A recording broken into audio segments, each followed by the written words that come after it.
Madame, monsieur, bonsoir. La seule chose qui pouvait nous faire accepter l'absence de Gabriel Galion, c'est la présence de Nadia Selkal. Bonsoir. Bonsoir. Long time no see.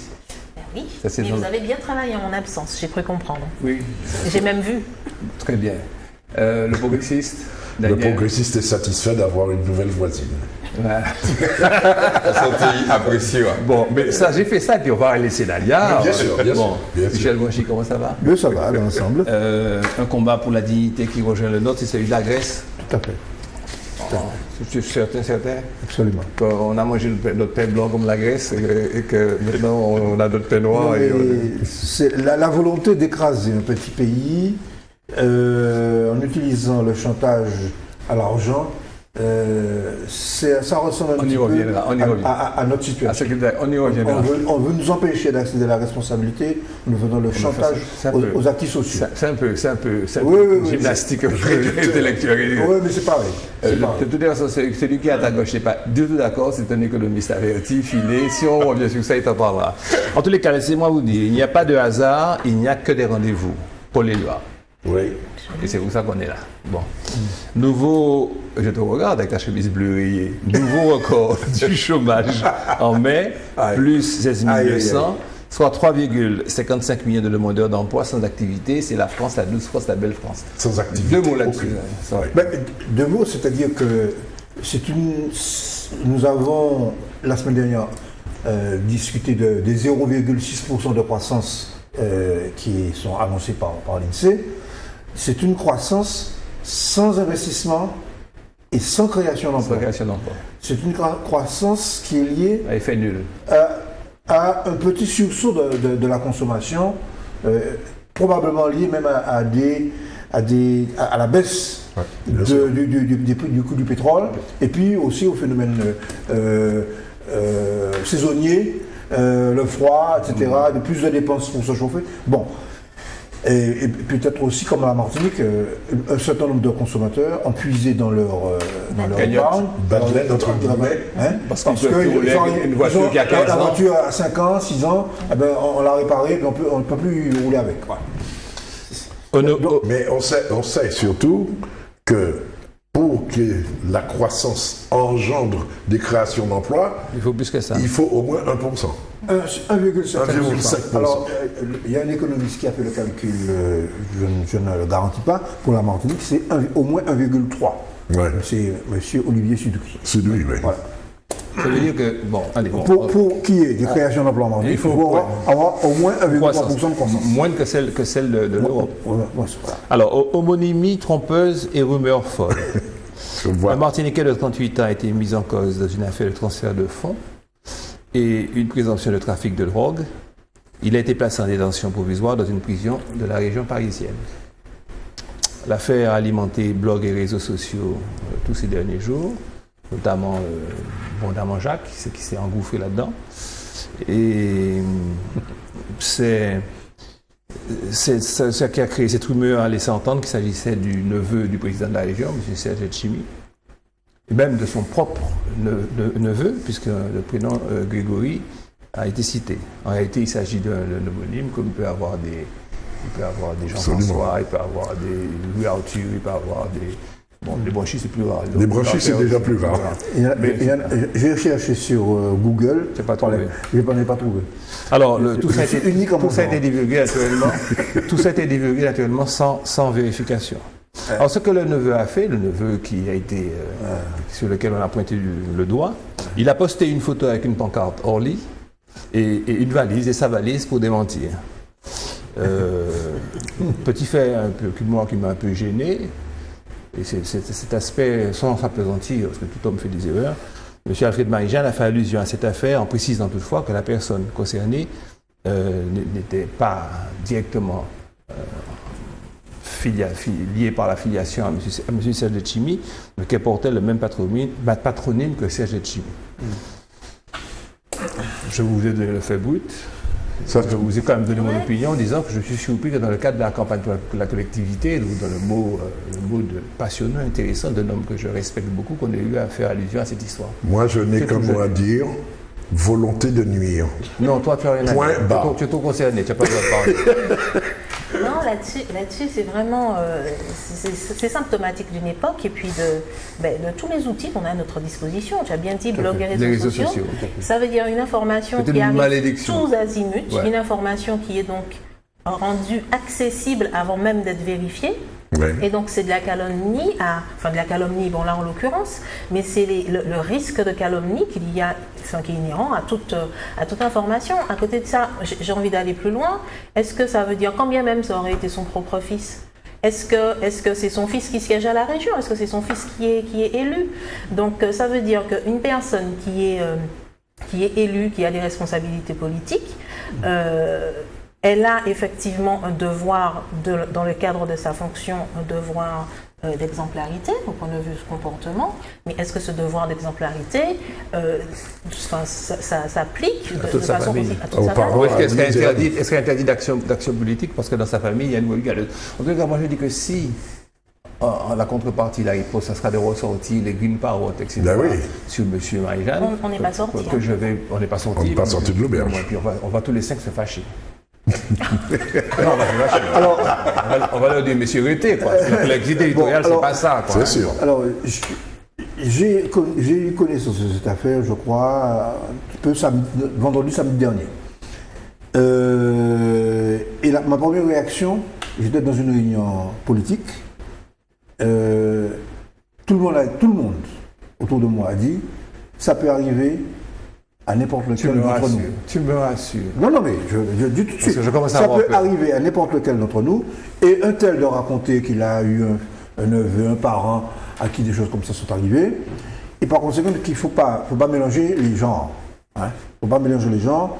Et qu'on peut en parler parce que il s'agit de personnalités connues.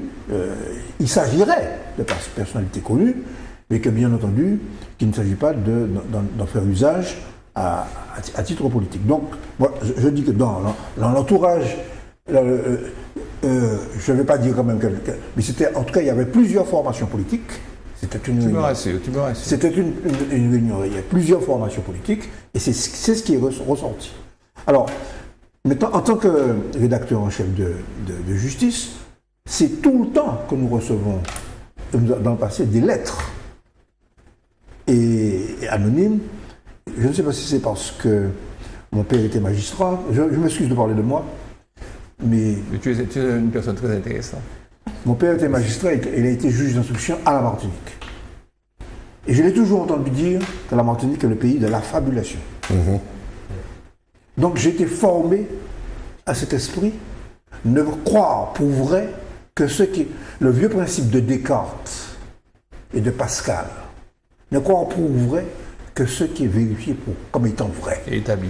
Mais Taubira Delannoy a eu à subir ça pour son fils. Ouais. Je crois que c'est Marisol Touraine aussi. Bon, en fait, on ne fait que plagier ce qui se fait ailleurs. Moi, je pense que nous avons des hommes ici suffisamment sages, de toutes parts, pour que, comme ça s'est passé à ta réunion, que l'on comprenne qu'il ne faut pas s'engager dans cette voie nauséabonde. Voie nauséabonde, tiens, j'allais le dire. D'autant que... Attends, Michel, on fait conclure. Il y a un élément qui est quand même relativement grave, c'est que, pour une fois, la presse responsable a pris le temps d'enquêter et s'est fait insulter par les tenants des réseaux sociaux en disant vous êtes des vendus, vous êtes des salopards, vous n'en parlez pas. C'est très important. Et c'est très important. Cet aspect-là est fondamental. Et on a bien compris que du côté de la raison, il y a maintenant, parce que ils n'ont pas pris cette décision immédiatement. On a su le reprocher. Du côté de la raison, il y a maintenant les hommes politiques, en tout cas la majorité des hommes et des femmes politiques, et les journalistes qui font leur travail de vérification. Et puis de l'autre côté, il y a cette espèce de monde de cloaque, j'allais dire de forge dramatique, mais qui est lié au fait que la base même de ce monde, c'est l'anonymat, donc la lâcheté. Voilà. Bien sûr. Et ça, c'est normal. Tu as raison. C'est une des caractéristiques majeures de notre pays. et c'est contre quoi nous devons lutter tous les jours. Alors vous savez quelle est la cause première de ça, de ce dysfonctionnement des sites internet? C'est qu'en fait ici les annonceurs ne jouent pas le jeu. Je le sais. Ouais. Les annonceurs vivent dans leur monde, dans leur bulle, ceux qui ont de l'argent, ceux qui ont les moyens. Ils sont soit attelés à leur PME, ils ne voient pas peine la télévision, ils s'intéressent très peu à ce qui pourrait servir à promotionner, à promouvoir leurs propres intérêts. Ils ne savent pas quels sont les vecteurs qui sont porteurs. Ici, alors que le net est en train de dépasser la télévision, tu as dû voir ça au point de vue support publicitaire, ils ne savent pas ça. Alors ils continuent comme des mécaniques à donner à leurs agences qui, dans un système de commission, de rétro-versement, etc., au même, je ne vais pas me le citer, parce que bon, on le connaît, les instituts de sondage qui sont bien payés par donnent nécessairement une cote. Je prends mes responsabilités en le disant, une cote à ces organes principaux. Alors oui, c'est le cas de savoir quels sont les principaux.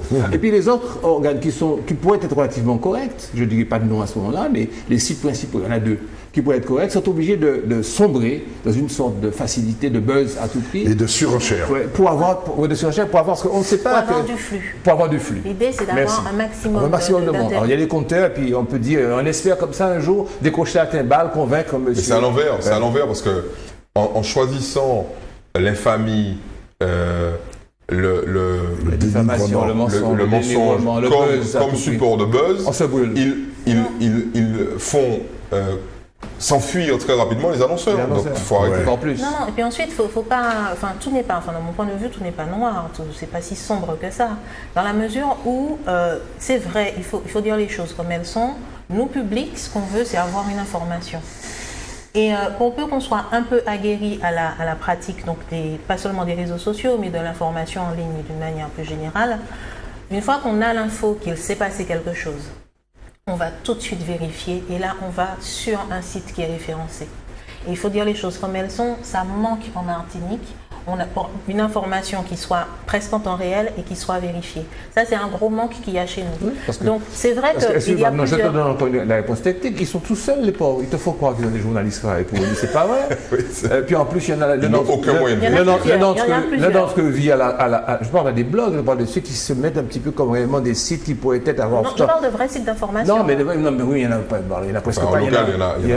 Il n'y en a pas, alors à ce moment-là. Donc, on essaie de voir ceux qui ressemblent le plus à un vrai site. Il y en a quand même un ou deux. Si, voilà. Avec combien de journalistes, quelle agence publicitaire, ils n'ont pas de moyens, donc ils n'ont moyen d'aller vérifier l'info. D'aller vérifier l'info. Ce ne sont pas des organes de presse. Il ne faut pas oublier les presses qui sont déclinées sur le net. Il ne faut pas oublier celle-là non plus. C'est plutôt à celle-là que je faisais référence. Oui, Martinique Première, ATV, France Antilles, etc. Voilà. Elles ont un problème en termes de réactivité. Ah oui. Voilà, c'est juste ça. C'est ça le vrai débat. C'est est-ce que la réactivité n'est pas l'ennemi de la vérité? Voilà. Parce que l'instantanéité de l'information ne fait pas partie des règles du journalisme. L'instantanéité et la quantité aussi. La confusion. Ce qui aboutit à la confusion et à la dépolitisation, finalement. OK? Et au dessaisissement des citoyens des vraies questions. Ouais. C'est la raison pour laquelle tu me donnes la... C'est bien ça, tu me donnes la transition. Sondage de Doxa pour le Parisien, 9 Français sur 10 ont une mauvaise image globale des partis politiques. Et plus d'un sur 3, une très mauvaise opinion. Mauvaise opinion des partis politiques, 89%. Mais c'est vrai, parce que pour eux, les partis politiques sont à côté de leur pompe, c'est dans les les partis politiques ne sont pas crédibles, 94%. Les partis politiques ne sont pas capables de proposer des solutions efficaces, 91%.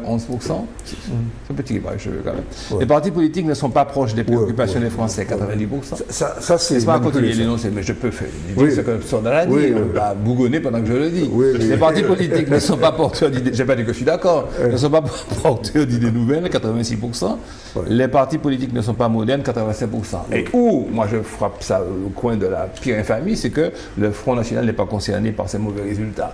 Comme par hasard. Comme par hasard. Comme par loin, mais la même. Ceci étant dit, on peut dire aussi techniquement, si tout ce qu'ils disent là est vrai, est véridique, c'est que le Front National n'est pas un parti, le gouvernement, et qu'il est vierge. Voilà. C'est ce qui se dit depuis 15 ans, 10-15 ans dans les médias, et qui est répété, qui est martelé. Il y a une technique, hein. Tu martèles quelque chose au niveau du public, et puis après tu fais un sondage pour vérifier si ce que tu as martelé est majoritaire. Et tu dis, puisque c'est comme ça, ceux qui ne pensent pas comme ça ne sont pas bien, donc les 10% qui résistent toujours, eh bien vous allez vous aligner sur les 90% qui ont cédé à la pression. Je pose une question technique à l'homme dont c'est le métier.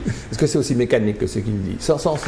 Oui, en fait, nous dans ce métier, on part de principes qui est peu respecté, malheureusement, parce que là encore, il s'agit du caractère instantané. Notre métier a évolué. On est passé du sondage qu'on avait le temps d'analyser et de faire au sondage immédiat. Parce que la plupart de ces sondages sont des sondages en ligne. Ça veut dire qu'on pose la question le matin, 2 heures plus tard, on a le résultat. On traite voilà. Donc les gens, alors le fameux principe, c'est les gens n'ont pas d'opinion sur tout. Oui. Donc ça, c'est une vérité. C'est même, ça va au-delà du principe. Demandez aux gens ce qu'ils pensent de l'élevage des chèvres en Afghanistan et vous aurez une réponse. Or, les types, ils s'en foutent de l'élevage des chèvres en Afghanistan.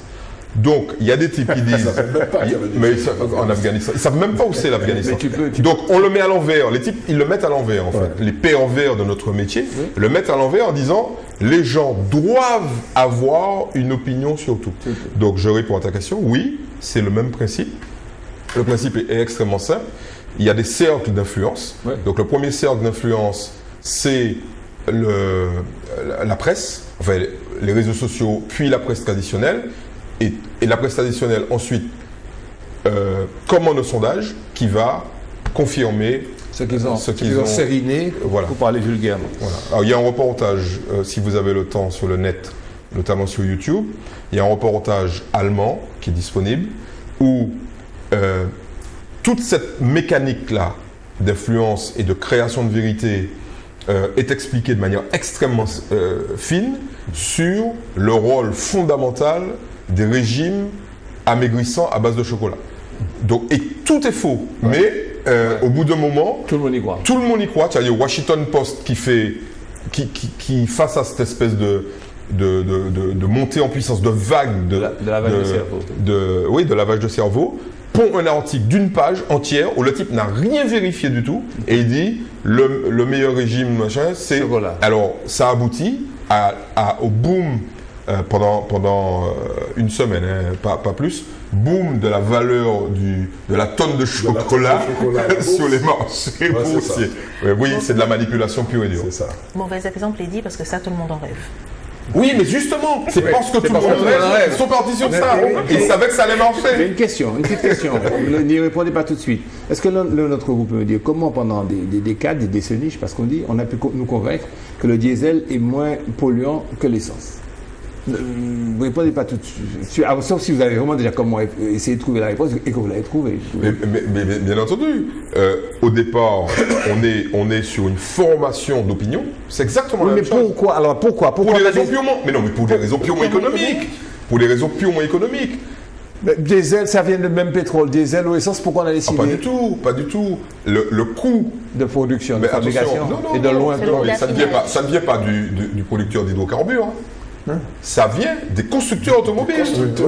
Le coût de véhicule diesel était 30% supérieur au coût de véhicule essence. Le type d'essence dit mais monsieur, mon carburant il est plus propre. Il n'y a pas toutes les particules. L'autre, j'en ai rien à foutre. Moi je gagne 30% de marge en plus, donc on va foutre du diesel dedans et puis c'est terminé. C'est ça la réalité. Et le consommateur, lui, voyant que le prix, son bénéfice immédiat, tout à fait, puisque à la pompe, le litre de diesel est moins cher. Et personne ne lui a dit qu'il fallait qu'il roule 10 fois plus que ce qu'il fait en moyenne l'année pour que ça commence à être rentable. Là-dessus vient s'installer la fiscalité. La fiscalité qui est beaucoup plus légère, ce qui est absurde. Justement. Qui est absurde concernant le diesel. Mais le lobbying des constructeurs a obtenu une fiscalité moins importante. Voilà. Messieurs, nous sommes à l'époque, au début des années 80, nous sommes à 20% du parc automobile diesel. Nous voulons passer à 60%. C'est tout. Alors, le mot n'est pas très distingué, mais c'est dégueulasse. Tu veux qu'on t'en cite d'autres? C'est du business. Voilà, exactement. C'est du business. Il y a quand même de l'espoir, c'est que d'après les derniers chiffres du marché martiniquais, il y aurait une inversion. On repasse à l'essence. On repassera à l'essence. Tout simplement parce que les prix sont redevenus très proches. Et qu'on se rend bien compte que le truc fait prix qui ronfle là tout le temps. Pendant une partie de l'année 2014, bien que maintenant, de nouveau, l'écart se creuse à nouveau avec. Mais là, il faudra jouer sur la fiscalité. Oui. Il faudra rééquilibrer la fiscalité. Pendant qu'on est aux questions sournoises, Comment des Martiniquais qui prennent l'avion tous les 3 mois vont à Paris, vont dans l'immigration, ils vont à Villeneuve, ils vont à Juvisy, ils voient leurs cousins, ils voient leurs tontons avec leur box, avec leur téléphone, ils connaissent les prix, comment acceptent-ils ce différentiel de prix avec la Martinique pour un service moindre, plus erratique, comment psychologiquement... Tu parles de quel type de service? La téléphonie, La l'Internet. Comment on accepte et que... Je demande la réponse. Comment psychologiquement... Alors, le Martiniquais, la très grande majorité des Martiniquais, des Antillo-Guyanais, ne paient pas d'abonnement au téléphone mobile. 70% du téléphone mobile, c'est des cartes prépayées. Mais c'est pire. Non, au contraire. Ils utilise le téléphone en fonction de ses besoins. Le type qui se fait tondre, c'est le type qui est abonné. Ah ben oui. Pourquoi tu me regardes? Nous sommes pour la plupart d'entre nous abonnés ici, sur ce plateau, tous. Sauf toi, tu vois, tu as encore toi tu n'as pas de portable. Donc nous nous faisons tondre. Oui, ton épouse en a un, alors arrête de faire le malin. Arrête de faire le malin. Vous parlez de ça, vous comprenez? C'est ça même. C'est comme... Ne déballe pas tout, là. On a du monde qui dont son épouse. Allez, vas-y, Eddie, vas-y. C'est pour ça qu'il n'y a pas de portable. Vas-y, Eddie, vas-y. C'est la même chose sur l'Internet. Quand vous êtes abonné, vous avez vu les décalages de coûts. Tandis que quand vous avez votre téléphone, le fameux smartphone, votre niveau d'abonnement n'est pas le même. Vous avez accès, il vous donne accès à l'Internet, mais vous n'avez pas un coût. L'Internet, en fait, est entre guillemets gratuit. Donc, c'est inclus. Et l'idée de base, c'est que nous, Antillo-Guyanais, nous acceptons ça parce que nous n'avons pas le même mode de consommation. Merci. C'est comme l'essence. Hein. Moi, chaque semaine, je viens à cette émission-là et puis j'apprends des choses. C'est extraordinaire. 70%. C'est 70% des abonnés qui sont en carte prépayée et qui vont dans les stations-service, par exemple, et qui disent bon, moins 20 € téléphone. Et puis vous avez le petit truc qui sort. l'utilisent avec parcimonie. Nadia. C'est certainement vrai, ce que tu dis. Je ne vais pas dédire ça, mais c'est partiellement vrai. Pourquoi? Parce que moi, je crois que c'est comme pour tu disais tout à l'heure, essence et diesel. Quelqu'un veut d'un service, veut d'un bien, il entend ce qu'il veut entendre pour valider ce qu'il a envie d'avoir. Concrètement, les gens ne veulent pas être en reste en Martinique. Oui, c'est clair. Ça a toujours été le cas. En matière d'équipement, sur tout ce qui est tout ce qui est technologie de pointe. À l'époque, c'était les magnétoscopes, les télé écrans plats, etc. Les Martiniquais ont toujours été en pointe sur ces choses-là. Et pour eux, il n'est pas question, ce n'est pas le prix qui est un frein à l'acquisition. C'est l'avoir. C'est le voilà. de la Eh bien, on peut dire que les providers, les vendeurs, enfin oui, les vendeurs, ils peuvent vraiment, voilà, les fournisseurs, merci, les fournisseurs, ils peuvent vraiment jouer sur ça. Et aujourd'hui, ils ont la preuve que ça marche, parce que effectivement, personne ne se pose la question de savoir combien ça coûte. Au moins sur les abonnés, ce que dit Nadia. Pareil sur la télévision, sur le téléviseur, tu vas pas me dire que le box, on a le droit de dire les marques. Oui. La box par exemple de Canal qui te donne 19,90 pour avoir de l'internet à je ne sais pas combien de mégas, avec un flux qu'on n'aura jamais ici, je ne sais pas combien de chaînes, tu as la même chose pour 80 € si tu prends l'abonnement avec la parabole, etc. Oui. C'est juste. On reste malgré tout. Et le décalage, il est énorme. Oui, mais ce que je voudrais. Et puis attends, même sur les cartes prépayées, tout est certainement 2 fois plus cher que là-bas. Non, l'écart de prix est moindre. L'écart de prix est moindre. L'unité, la consommation. Non, l'écart de prix est moindre. C'est sur l'abonnement. L'ancien inspecteur là, de la consommation, là, qui ne pas gagner rien. Il a une sorte de réserve de fonctionnaire à la retraite. J'ai une réserve parce que malgré tout, il y a des raisons objectives. Le coût le coût, nous avons fait des enquêtes dans le temps, je sais pas, sur le coût notamment du téléphone mobile et du téléphone, il est quand même supérieur ici pour des raisons de câble. Oui. Bon, donc alors, par contre, le problème c'est que, et par ailleurs, il y a eu quand même une relative concurrence avec l'installation de trois opérateurs. Mais au bout d'un moment, Ils s'accordent. ils s'accordent. Pourquoi? Parce que parce que le marché. Non, mais aussi parce qu'il c'est la dimension du marché. Oui, Il se passe exactement la même chose que pour le billet d'avion. Il se passe la même chose pour d'autres secteurs. Nous avons malheureusement des données objectives qui sont la dimension du marché.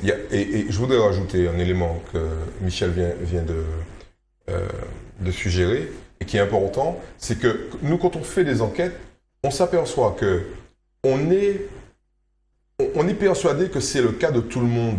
Je voudrais insister dessus. Ce qui prévaut pour le microcosme ou une partie large de la population ne vaut pas pour toute la population. Et il y a des chiffres qui sont têtus. 54% des foyers foyalais n'ont pas de voiture.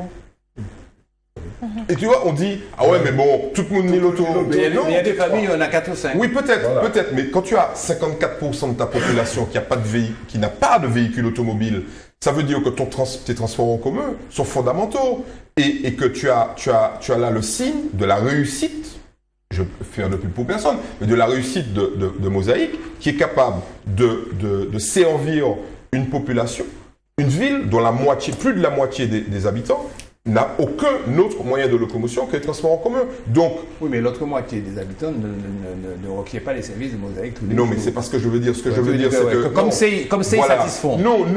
Si ça allait mieux, si tout le monde bossait, par exemple. C'est pas ce que je veux dire. Ce que je veux dire, c'est que il y a des idées courantes. Très largement répandues. J'ai compris ça. Dès que tu prends une idée... Non, mais j'ai pris ton cas, j'ai pris ton exemple pour rentrer dedans. Mais dès que tu prends une idée, que tu commences à l'étudier, tu te rends compte que c'est pas ça la réalité et que la réalité est très très loin. Par exemple, le taux d'équipement en informatique. On nous bassine, on nous dit la Martinique, c'est un des premiers pays à avoir des ordinateurs. C'est bidon. Il n'y a que 34% des foyers martiniquais qui ont un ordinateur qui fonctionne normalement. Voilà. Ça veut dire en clair que dans certaines zones, tu commandes une vidéo, tu as le temps d'aller acheter ton pain, vidéo à beaucoup charger. Et c'est la très grande majorité des ordinateurs. C'est ça la réalité. On fait un break. On fait un break pour parler du progressiste. Excellent. C'est un vrai break. PPM et 212 de plus, Université La Défense Cavigny-Folle. L'éditorial est confié à M. Serge Souffleur qui parle de Hauteur Saint-Ville, nos hommes de parole bonne. On va aller voir ce qu'il y a dedans. PPM et 212 de plus. 212 quoi? 212 adhérents. Adhérents de plus, je dois dû le deviner. Alors, Mme Conconne, à cette veille d'élection, de consultation, prend sa plume. Comment, c'est elle, Fourmi Rouge, enfin là, elle a signé de son nom. Elle parle du défi qui était de taille. Là, c'est signé Catherine Conconne. On va en parler tout à l'heure sur la création. Et ces fameux 5000 emplois. Ça redevient... Les 5000 emplois, ça fait rire Michel Boisson. Oui. Pas que non, il n'a pas ri, il a souri. la lettre à Maurice Thorez. Mais c'est un vrai problème démocratique. Monsieur Branchi, on va en parler tout à l'heure. Serge Tali pour la jeunesse martiniquaise. La lettre à Maurice Thorez, c'est une tarte à la crème qu'on euro. Université, je vous ai pas dit. Pourquoi? C'est expliqué dans le Je ne vous ai pas donné la parole. Université, La Défense Cavigny-Folle, les turbulences malheureuses de l'université. Ça, c'est signé Zizi Tata. Ça ressemble beaucoup à qui? À celle qui écrit beaucoup. En fait, d'élection, elle remplit le journal. Et un grand citoyen martiniquais. Non. Généralement, elle écrit un article à chaque numéro, au maximum 2. Messieurs, dites les noms là, parce que... moi, je pense que c'est Catherine qui a écrit ça aussi. Pas du tout. Ah bon. Alors, l'Assemblée nationale vote la prorogation de l'octroi de mer. On avait parlé à l'époque de l'octroi de mer, donc maintenant que c'était voté, et je pensais qu'on n'aurait pas remettre ça encore, mais enfin, ce qui avait été déjà analysé et vu, c'est ce qui a été grosso modo réduction à 300 000 euros, etc., etc. Ça devait paraître la semaine précédente, ça a eu une semaine de retard. Alors, ici, on parlait de... Moi, j'aime bien ces choses-là, moi. C'est parce que je rentre dans le troisième âge. L'analyse comparative. Ici, on parlait de grands citoyens martiniquais et progressistes, M. Chérubin Théodore Rémy, le jour de ses 100 ans, qui a tiré sa révérence dans la nuit du 12 juin dernier. Et ici, dans Justice, On parle de Joseph Lozé, âgé de 94 ans, le militant communiste au légendaire béret sur la tête. Moi, ça me donne une sorte de nostalgie. Tous ces gens, les deux, pas du tien plus que de l'autre, les deux qui étaient là, toujours avec leurs convictions, présents à son anniversaire avec ses camarades militants autour de lui. Moi, ça me donne le... Les bibliothèques. Quand j'entends dire que une majorité de gens disent que les partis politiques ne servent à rien, etc., je pense à des camarades comme ça. Ben, ils servent au moins à faire des anniversaires pour... Non, ils ne servent pas seulement. Et c'est déjà beaucoup. Ils consacrent du temps à réfléchir à l'avenir de leur pays. Ils consacrent du temps à faire avancer des idées et ils ont des idées nouvelles aussi. Michel, tu ne devrais pas être triste face à de telles attaques puisqu'il n'y a aucune autre structure pour gérer les collectivités locales et les grandes collectivités de la Martinique. Il n'y a que les partis politiques pour faire ça. C'est tout. En tous les cas, ils peuvent tirer sur les partis politiques tant qu'ils veulent. Ça a toujours été le cas. En tous les cas, s'il vous plaît, en tous les cas, voilà. Progressisme et justice. Vous avez remarqué que méticuleusement, je n'amène jamais Antillac, je ne fais jamais la promotion pour le coup d'Antillac. Pourquoi ? Ce qui est dommage. C'est dommage. Parce que j'estime que, bon... c'est dommage. Non, mais c'est la question antillaise. Oui. On n'est jamais aussi bien servi que par les autres. Non, tu fais une que les autres le fassent. Alors, messieurs, on s'était arrêté la dernière fois à collectivité territoriale de la Martinique, au point, on avait dit qu'on allait, alors pour une fois, nous allons respecter notre engagement. Le feuilleton. Au feuilleton, parce qu'il y a des gens qui doivent attendre qu'on en parle. On s'est arrêté au fait que la répartition des sièges se fait suivant un système complexe. Je rappelle que ce sont les sages, c'est-à-dire les ex-parlementaires qui se sont réunis comment on dit ça, en think tank, c'est ça, en groupe de réflexion, think tank, en groupe de réflexion et qui ont pondu, nonobstant leurs idéologies, leurs conceptions, leurs différences d'âge aussi. Ils sont d'âge divers, une tribune portant sur l'analyse de la collectivité territoriale de la Martinique. Et on a analysé, j'espère que vous avez le YouTube qu'on vous voit chaque semaine, que vous l'avez visionné. Oui, parce que oui, j'en profite pour dire que le kiosque est reproduit sur YouTube, disponible et toutes les éditions. Donc si vous l'avez raté, le vendredi soir à 20h30, le samedi entre 18h et 19h, et le lundi à mi-journée, vous pouvez aller sur YouTube, taper le kiosque. Alors vous allez tomber sur des choses étranges, mais vous allez finir par avoir la bobine de votre serviteur, la chevelure blanche de Michel, ou le beau visage de Nadia quand elle est là. Alors, donc la répartition des sièges se fait suivant un système complexe. Alors, je donne la parole à Eddy pour qu'il nous dise sont clairs comment on répartit les sièges entre les voix qui se sont portées dans les différentes sections qui sont, on avait déjà dit ça, on peut revenir. Ouais. Il y a 4 sections. Bon, il y a 2 répartitions. Il y a la première répartition en fonction des voix remportées par les listes. Donc la liste arrivée en tête au deuxième tour obtient un nombre prédéterminé de sièges, c'est-à-dire 11. Et puis on répartit. Alors il y a 51 sièges, donc on enlève 11 qu'on va donner à la liste qui arrive en tête. Donc, la prime. Donc il reste 40 sièges qui sont répartis en fonction du nombre de voix réalisées par une liste. Par exemple, si une liste a fait 40%, est arrivée en tête, a fait 40% des résultats, des suffrages exprimés, elle a 40% des 40 sièges. C'est-à-dire, c'est grosso modo c'est ça, 40% des 40 sièges, c'est-à-dire... Une fois qu'on a enlevé les 10, on enlève 11, il reste 40, et elle a 40% des voix sur le total, donc elle a droit, je schématise mais c'est ça, à 40% des 40 sièges. Ça fait 16 sièges. Donc elle a 16 plus 11, ça fait 27, donc elle a la majorité absolue sur 51. Voilà. Maintenant, les fameux 27 sièges que cette liste qui arrive en tête a. Se pose la question, c'est à qui on va les donner, puisque on a dit il y a la dernière fois que les listes sont séparées par section. Alors, les 27 sièges sont répartis en fonction du poids de chacune des sections sur l'ensemble des voix qu'a recueilli cette fameuse liste. Exemple. Imaginons qu'une liste X arrive en tête et qu'elle réalise 40% de ses voix dans le Nord. Donc, 40% des 27 sièges iront à des gens du Nord. Donc, 40% de 27... ça doit faire 9 à peu près, ou 10.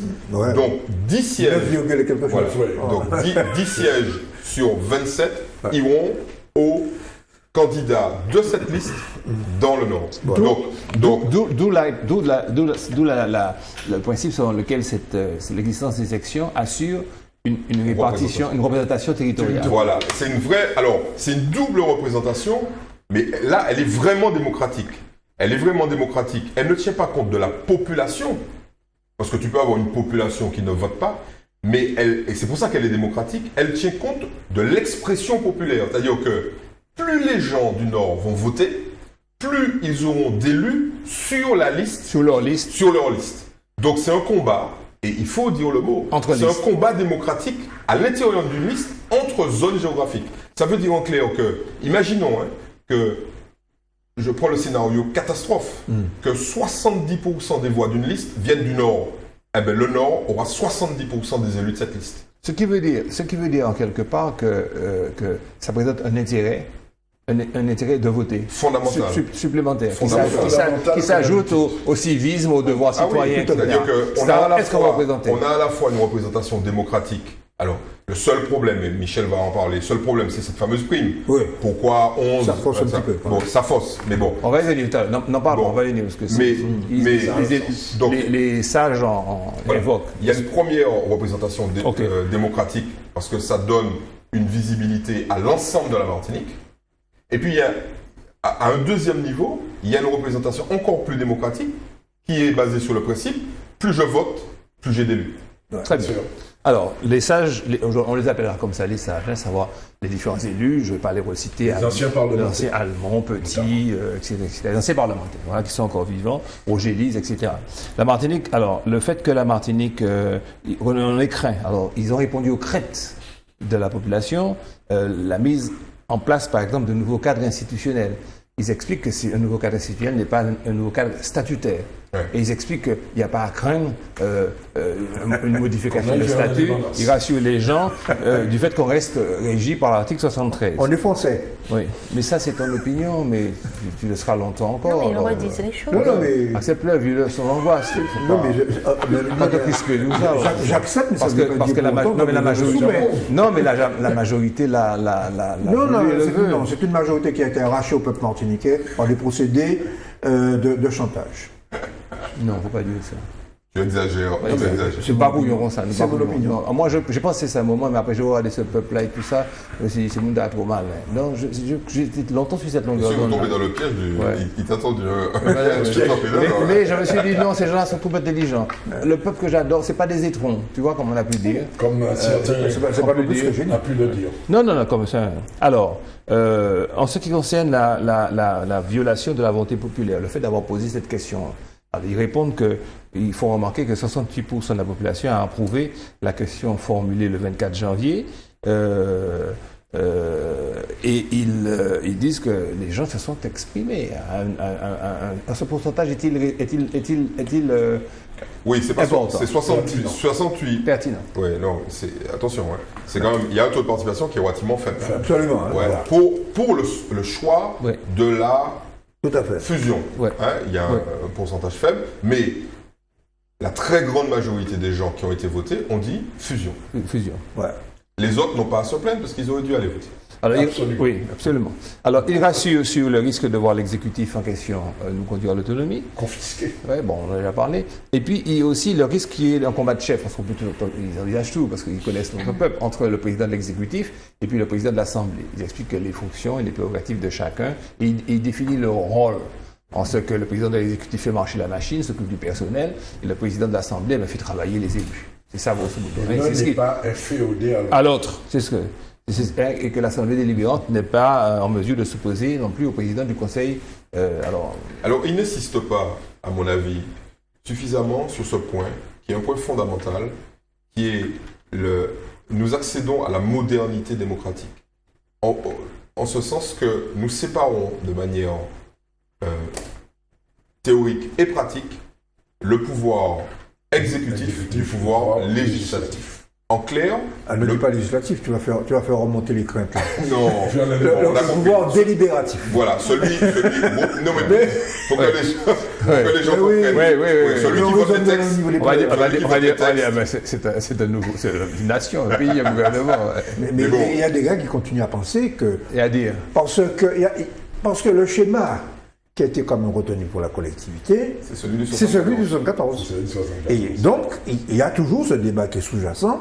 Vous êtes en train de nous faire du 74 dans le 73. Ouais. Il y a des courants politiques qui continuent à dire. On leur dirait, écoutez vos élus, tout ce qui est uni, ils vont vous rassurer. Alors, ils évoquent le risque de la mainmise de l'administration sur la décision politique. Moi, à mon avis, le fait qu'il y aura un conseil exécutif avec des élus qui ne pourront qu'être des élus permanents, qui se comporteront un peu comme des ministres avec un cabinet. Alors, mais c'est pour ça qu'ils disent qu'il faut ça veut dire qu'il y a moins de risques. Attends, Michel, laisse-moi faire une parenthèse. Garde ton idée. Et leur conclusion est de dire qu'il faudrait leur donner des indemnités suffisantes pour leur permettre d'exercer leur travail résister à la corruption.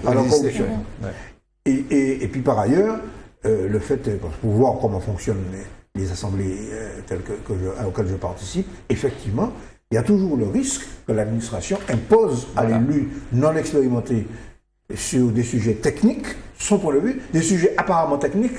Souvent, les sujets apparemment techniques, il y a des choix politiques derrière. C'est-à-dire que tu es un ingénieur, très concrètement, tu es un ingénieur qui vient et te dit ouais, mais moi cette entreprise-là, je vais travailler avec elle parce que les gars sont rapides, ils comprennent.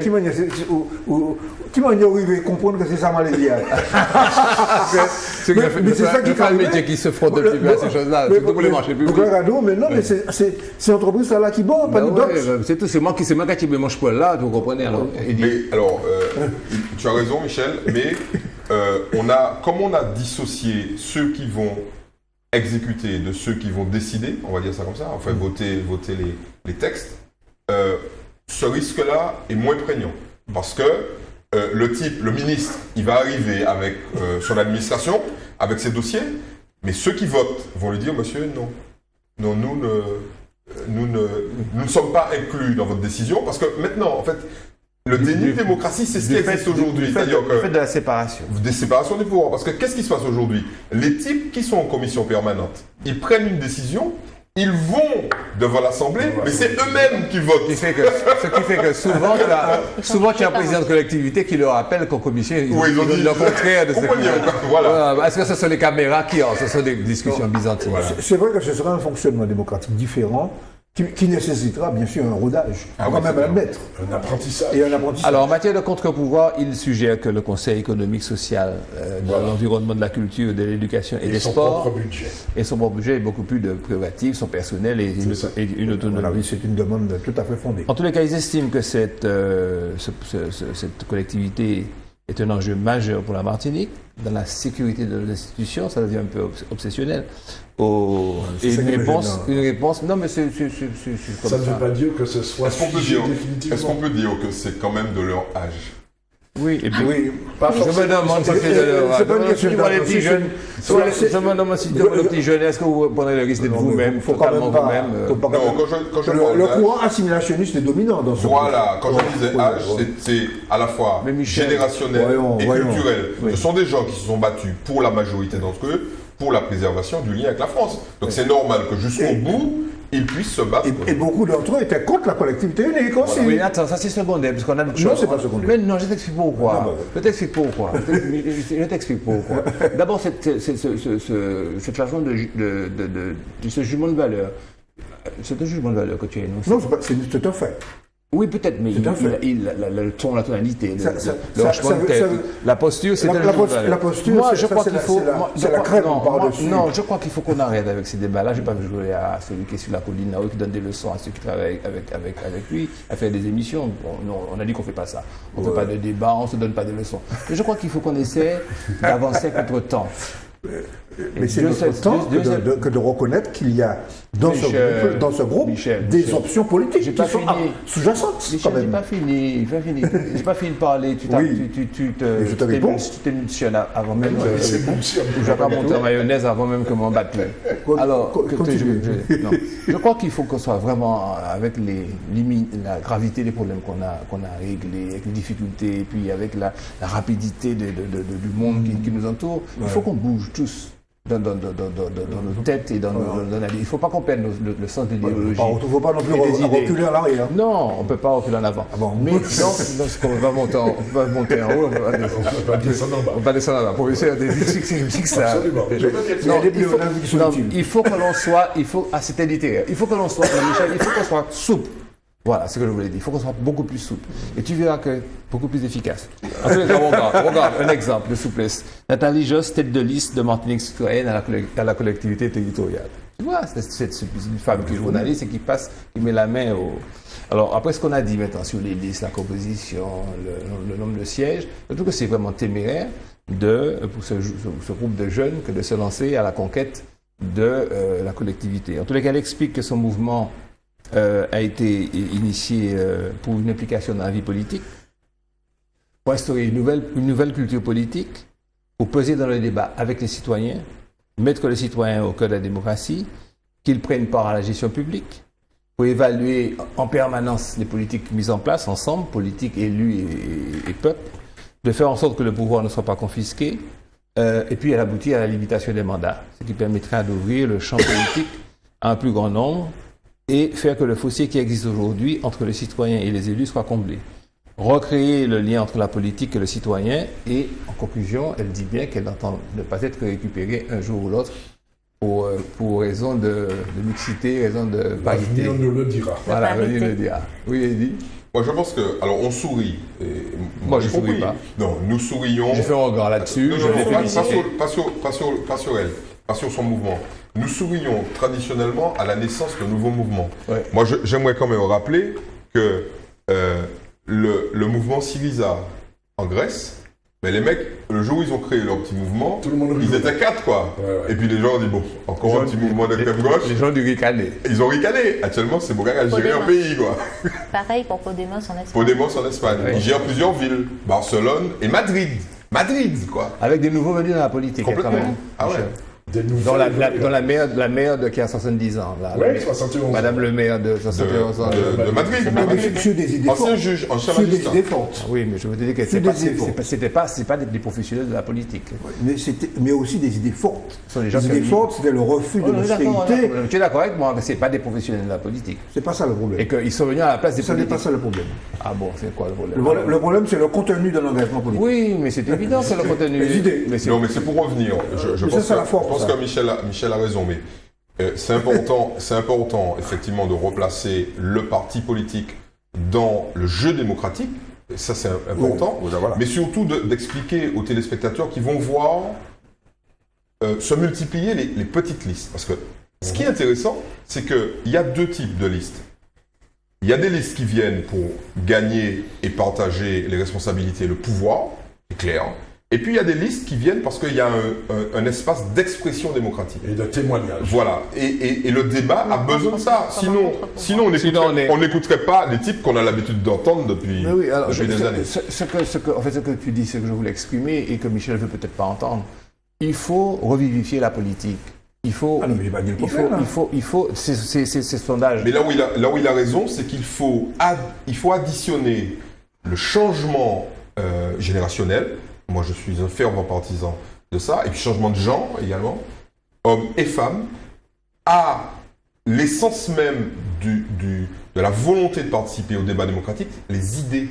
Les idées. C'est-à-dire que le risque majeur de toutes les listes que nous allons voir, c'est l'absence d'idées. C'est évident qu'elles vont prendre le jeu. C'est pas évident. Il faut qu'on soit vigilant. Oui, parce qu'il y a des gens qui arrivent et puis qui n'ont pas de base idéologique. Je veux une participation citoyenne. Tout le monde est participant. Une participation citoyenne. Oui. Ça ne me fait pas un programme politique, ça. Mais nous sommes tout à fait d'accord. Nous sommes tout à fait d'accord. Mais qui t'a dit le contraire? Oui. Non, mais il faut que nous soyons vigilants. Oui. Il faut que nous soyons vigilants. Tu sais pourquoi? Parce qu'ils attendent de nous d'être des caisses de résonance porter la parole pour eux. Et quand on leur dit, mais attendez, il y a un problème. Nous ne pouvons pas dire à nos auditeurs, à nos lecteurs que vous existez si vous ne le dites pas. Quelles sont vos idées? Alors, voilà, et c'est ça le problème. Alors, moi vous vous souvenez, ça fait à peu près 5 ou 6 mois, lorsque la campagne, entre guillemets, pas la campagne légale, après campagne a commencé, que je me suis appliqué systématiquement à chercher et à déceler, à trouver des programmes économiques. Ouais. C'est-à-dire obsessionnel. Et vous tous me disiez, mais non, les programmes, soit on est là-dessus, mais soit que les programmes. Ça va venir. Ça va venir, ça vient. Bon. Ils sont toujours pas là. Est-ce que vous croyez que je vais avoir une sorte de faveur particulière, de tolérance, de laxisme à l'égard des jeunes qui vont me parler de leur âge, de leur génie, de leur rapprochement? Est-ce que vous croyez bien que la vigilance vaille pour tout le monde. Mais oui, mais est-ce que vous croyez que... Alors on leur annonce qu'on va être impitoyable. Est-ce que vous croyez que je vais leur dire simplement qu'effectivement, enfin messieurs, quand même, messieurs. Là vraiment là vous êtes monsieur, je félicite l'émission avec un mal au cœur. À la semaine prochaine. Ouais, mais on n'a pas abordé le...